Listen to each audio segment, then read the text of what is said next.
मानसिंह की सेना, क्योंकि उसका मोटो पूरा नहीं होता। उसका मोटो ये था, प्रताप को बंदी बनाओ, मार दो या शरणागति स्वीकार करा लो। वो तीनों में से कुछ नहीं कर पाए थे। तो उन्होंने सोचा कि भाई इनका कोई खाली प्लेस देखो, वहाँ पे हम इन पे अटैक करेंगे। इनको खाली प्लेस मिला गोगुंदा। गोगुंदा में सिर्फ 20 सैनिक होते थे, उन्हें माचा तोड़ सैनिक कहा जाता था। माचा तोड़ वो बुजुर्ग होते हैं। हाँ। तो इन्होंने वो माचा तोड़ सैनिक को मारा, गोगुंदा पे कब्जा किया। शाम तक वो ये वहाँ पे पहुंचे थे। फिर इन्होंने वहाँ पे दीवारें खड़ी की, जहाँ पे दीवार नहीं बन सकती थी वहाँ पे खाइयाँ बनाई। अच्छा। और फिर अपने सैनिकों को बोला कि आप रसद का इंतजाम करो, क्योंकि रसद उस टाइम पे ये लोग क्या करते थे, वॉर के टाइम पे सारी फसलें जला देते थे, नष्ट कर देते थे। किसी को खेती करने का हक नहीं होता था, और सारे कुएं, बावड़ी, तालाब में जहर डाल दिया था। तो फिर रसद का इंतजाम करने कुछ सैनिक हिम्मत करके जाते, लेकिन थोड़ी भी खटपट होती तो उनको लगता भील आ गए और डर के भाग जाते थे। तो फिर रसद का इंतजाम हुआ नहीं। पर जून का महीना था, इनको आम खूब मिले। इन्होंने आम खाए। ज़्यादा आम खाने से पेट खराब हुआ, लोगों को डायरिया, कुछ सैनिक वहीं पे मर गए। काफ़ी लोग मर गए। फिर कई लोग भागने लगे अजमेर की तरफ। तो मान सिंह ने फिर ऐलान किया कि भाई जो भागेगा मैं उसका सिर कलम करवा दूंगा। तो लोग रुके। अंत में इन्होंने अपने घोड़े तक खाने शुरू कर दिए। इन्होंने अपने ही घोड़े मार के खाने शुरू कर दिए, और अकबर को लिखते थे कि हम यहाँ पे जीत रहे हैं, हम यहाँ पे जीत रहे हैं। अकबर को डाउट हुआ कि 6 महीने इतना लंबा वॉर कौन सा चल रहा है। तो उन्होंने अपने वहाँ से आदमी को भेजा। उन्होंने बताया भाई ये जीत नहीं रहे, इनकी हालत खराब है। फिर अकबर ने मान सिंह को बुलाया, और 1.5 महीने तक मान सिंह की ड्योढ़ी बंद कर दी। बिल्कुल 1.5 महीने तक मान सिंह की ड्योढ़ी बंद कर दी। उनका डिमोशन भी कर दिया था। बिल्कुल सर। हम आज उसी जगह गोगुंदा में हैं। गोगुंदा का एक और बहुत ख़ास बात के लिए भी मेवाड़ के इतिहास में महत्व है, और वो बात ये है कि यही वो जगह है जहाँ महाराणा प्रताप का राज तिलक हुआ था। अभी हम जहाँ हैं ये वही परिसर है जहाँ उनका राज तिलक हुआ था। ये देखिए परिसर की बाहरी दीवारों पर ये सुंदर पेंटिंग्स की गई हैं जो महाराणा के जीवन में आए हुए अलग अलग किरदारों को दर्शाती हैं, जिनमें भामा शाह, वीर झालामान सिंह, राणा पुंजा, अक्षयराज सोनीगरा, हकीम खान सूरी आदि योद्धाओं की तस्वीरें यहाँ पर आपको दिखेंगी।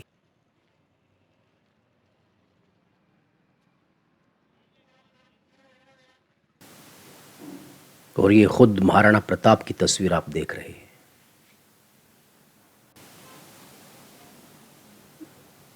ये परिसर का गेट है जिस पे ताला लगा हुआ है। तो हमने साथ से एक रास्ता बना हुआ था, वहाँ से अंदर प्रवेश किया। अंदर प्रवेश करने के बाद ये एक स्टोन लगी हुई है राजस्थान सरकार की तरफ से, जो इस स्थान के महत्व को दर्शाती है। थोड़ा आगे बढ़ने पर महाराणा प्रताप का स्टैचू लगा हुआ है, और साथ में राणा पुंजा का स्टैचू भी लगा हुआ है। आप देख रहे हैं, ये देखिए राणा पुंजा का स्टैचू है। ये महादेव का मंदिर है। थोड़ा आगे आने पर जैसा आप देख रहे हैं, महादेव का ये प्राचीन मंदिर है जो उसी समय से है।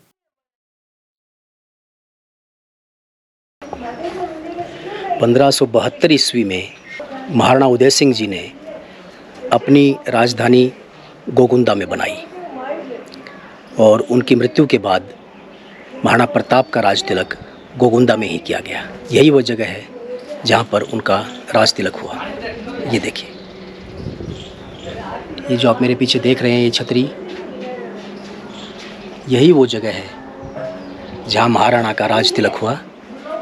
और महाराणा उदय सिंह की मृत्यु के बाद उनको चित्तौड़ के सामंतों ने मिलकर चुना। इसका बहुत ही ऐतिहासिक महत्व है, आप देख सकते हैं। महाराणा की मूर्ति भी यहाँ लगी हुई है।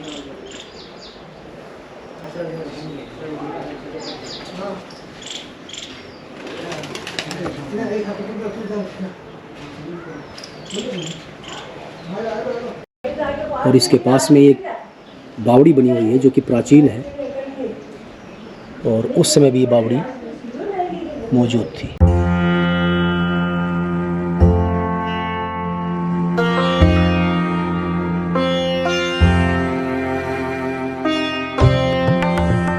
ये गोगुंदा के नौजवान हैं, और जो चाहते हैं कि गोगुंदा जो है वो ऐतिहासिक दृष्टि से जिसका इतना महत्व है उसको विश्व पटल पर आना चाहिए, और हिंदुस्तान का युवा इसके बारे में जाने। जहाँ पर इतने बड़े योद्धा जिनका नाम महाराणा प्रताप था, उनका राज तिलक हुआ, और एक राजधानी उन्होंने बनाई जिसका नाम गोगुंदा था। तो ये इसके बारे में देश जाने और ख़ासकर हमारे जो नौजवान पीढ़ी है उसको इसके बारे में पता चलना चाहिए, इसलिए हमने यहाँ पर इनको दिखाने का एक छोटा सा प्रयास किया है और गोगुंदा को देश के पटल पर लाने की कोशिश की। हमारी ये छोटी सी कोशिश है। ये मंदिर बना हुआ है, ये भी उसी वक्त का है। डोलियों कोई बच्चा बच्ची गिर ही नहीं सके तो वहाँ डोली तोड़ दी थी और चबूतरी तोड़ दी दो और ऊपर पत्थर रहा जो नीचे लगे था और निके काम करे पैसा कमाई लीधा बना और 1800 खत्म कर दो। ये कहना चाहती है कि बना कमाई लीधा और 1800 भी खत्म कर दो। दरअसल माता जी ये कहना चाहती हैं कि यहाँ पर एक दीवार थी, ये जो आप मेरे पीछे छतरी देख रहे हैं जहाँ पर महाराणा का राज तिलक हुआ था, इसके साथ में एक बहुत ही गहरी बावड़ी है और यहाँ एक दीवार थी जिसको यहाँ कुछ असामाजिक तत्वों ने तोड़ दिया और अब ये ख़तरा बना रहता है कि भी बच्चे कहीं बावड़ी में गिर ना जाए नीचे। एक तो बात ये है? और कोई बात माता जी आप कहना चाहती हो? और कहीं कहना चाहो मान तो जमीन नहीं 362 बीघा जमीन नहीं हिजारी से देगा पुजारी, तो पुजारी को खेती करवानी चाहे तो भी हिजार जिन कब्जा कर लिया और 22 बीघा है जो 500 के जीती 90 है जो छोड़ी नहीं रही तो वहाँ खेती भी की अटे गटर पाचे या खेती है या माणी है तो दूसरी खेती ली थी जिन्ना तो पैसा दा और माणी खेती ली थी जिन्ना पैसों भी नहीं दे कि तो माणी खावन तो चाहता लगा तो जो माणी खेती जिन्ना पैसा नहीं दा और दूसरा लखपति आदमी खेती ली थी जिन्ना पैसा दा तो न्याय क्यों वीर माने लड़े। ठीक, ये एक मंदिर है जो प्राचीन काल से ही यहाँ पर है और इसके जो पुजारी हैं माताजी उसी परिवार से हैं और वो ये कह रही हैं कि यहाँ पर उनका जो उनको जो मतलब वो खेती तो कर नहीं सकते क्योंकि पुजारी का काम कर रहे हैं तो पुजारी का ही करेंगे।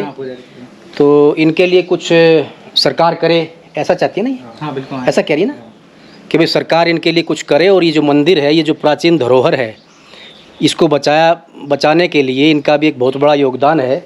और कुछ लोगों ने इनकी ज़मीन पर कब्जा कर लिया क्या? तो कुछ लोगों ने इनकी ज़मीन पर कब्जा कर लिया। 362 बीघा जमीन है। 362 बीघा जमीन थी। मंदिर की ज़मीन थी क्या? मंदिर की ज़मीन तो सब जल्दी हिजारी का पुजारी तो खेती करवा नहीं जाएगा तो हिजारी देगा तो बड़ा कब्जा कर लिया सब। तो माता जी कह रही हैं कि जो मंदिर की ज़मीन थी 362 बीघा ज़मीन उस पर जो कब्जा कर लिया उस कब्जे को हटवा करके और कुछ ऐसा किया जाए कि कुछ इसको मंदिर के नाम पर जो था वो दिलवाया जाए सरकार की तरफ से। चलो हाँ। हूँ लड़्यो घणो हूँ सह्यो घणो पण था भूल गया। महाराणा प्रताप न केवल मेवाड़ बल्कि हर देशवासी के लिए गौरवशाली हैं। उनका नाम आते ही सीना गर्व से फूल जाता है और सिर गर्व से ऊंचा हो जाता है। मगर विडंबना देखिए कि ऐसी महान विभूति से जुड़े पावन स्थल वर्षों से उपेक्षा का शिकार हैं। प्रताप की राज तिलक स्थली के वर्तमान हालात देखकर वेदना के स्वर फूटने लाजमी हैं। उम्मीद है सरकार इसकी तरफ कोई सकारात्मक कदम उठाएगी। ऐसी अच्छी वीडियोस देखते रहने के लिए चैनल को सब्सक्राइब करें और बेल आइकन को ज़रूर प्रेस करें कि आने वाली वीडियोस के नोटिफिकेशंस आपको मिलते रहें। धन्यवाद।